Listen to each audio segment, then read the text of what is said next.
I've made my decision to retain Commissioner Tisch, and I've done so because Eric Adams had stacked the upper echelons of the NYPD with incompetence and corruption. She came in, started to tackle that, deliver accountability, and reduce crime across the 5 boroughs.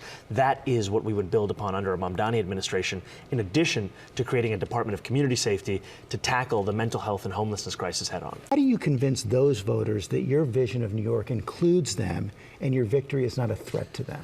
I was on the M57 not too long ago, which is the slowest bus in New York City, 4.9 miles an hour. And I was seated next to a woman who introduced herself to me as a speech therapist. And she told me that she was Jewish, and she said that her daughter is a huge fan in phone banks from college and that she wasn't so sure.